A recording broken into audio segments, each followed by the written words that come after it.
Hello, everybody. Welcome to Brainy Dental. This is the third part of a series on tooth wear, and we'll be discussing erosion and abfraction lesion. Now, both of them are very important from exam point of view, and I have discussed them in an order that you should be writing in your exam. So let's go ahead and watch. We begin with erosion. If you look at the photograph, you will see that in the cervical 1/3, these are the erosion lesions. We can define erosion as a loss of tooth structure by chemical action in the absence of any microorganisms. After definition, we come to the etiology. Now, the loss of tooth structure occurs mainly due to the dissolution by acids which are not of bacterial origin. Now, the acid source may be extrinsic or intrinsic type. In extrinsic acid sources are mainly of dietary origin like beverages or carbonated drinks or citrus drinks. They can cause erosive lesions. Then there are medicines which have direct contact with your teeth like vitamin C tablets, aspirin tablet or aspirin powders. Then sometimes in ingesting a lot of chlorinated swimming pool water and sometimes cocaine with direct contact with oral mucosa, it can result in cervical erosion lesions. So all these are extrinsic sources. Now the intrinsic sources, they include the acids from your stomach, like in the conditions of GERD, gastroesophageal reflux disease. The acid, it comes to the mouth, and that acid, it can cause erosion of your teeth. Then in the conditions like bulimia, in which a patient forcefully vomits out, and that's an acidic vomit, again it results in erosive lesions. So all these are the various causes. Clinical features. Now the shape is such that these lesions are smooth with glazed or glassy appearance. They may be saucer shaped, grooved or wedge shaped. If you look at the photograph, you will observe that there is no demarcation between the lesion and the tooth. There is very smooth transition such that if you pass an explorer, it will pass easily from the tooth to the lesion, from the tooth to the lesion without any interruption. Next is the occurrence. Now, it was typically observed that these lesions are seen more on the maxillary teeth as compared to the mandibular teeth. Also, they are seen mostly on the facial surfaces, followed by the lingual surface.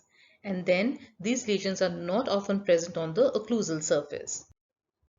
The rate of progression of erosion is about 1 micrometer per day. Now it is important to note at this point that this rate of progression is same for the enamel, dentine and cementum, and at times even the restorative material.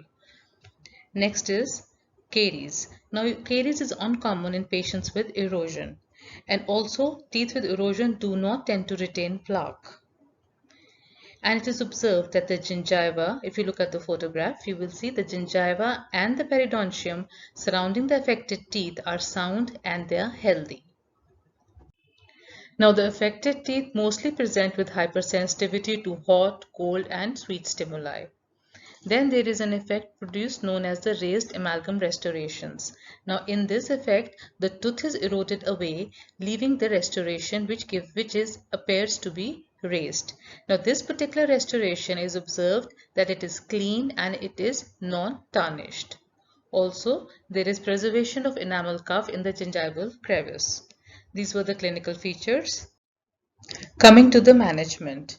Now, the most important aspect in the management of erosive lesions is to identify the cause. And the cause in this case may not be due to a single reason. Erosion present can be due to multifactorial effects, which can be produced by the influence of habits, dietary pattern, metabolic disturbances, or superimposed attrition and abrasion lesions. Then it is important for us to constitute a treatment plan that results in correction of all the underlying factors. The first step in the management is the preventive approach. Now, you cannot undermine the importance of preventive approach. It is even more than the restorations that we do. Now, the first step in that is to treat the underlying medical disorders or disease such as hyperactive gastroesophageal reflux or bulimia. Then to modify the dietary pattern. Now, if it includes excessive intake of acidic foods or fizzy drinks, etc., you should counsel the patient to avoid that. Then you can encourage the patient to drink through a straw. This helps to direct the drink into the mouth away from the teeth.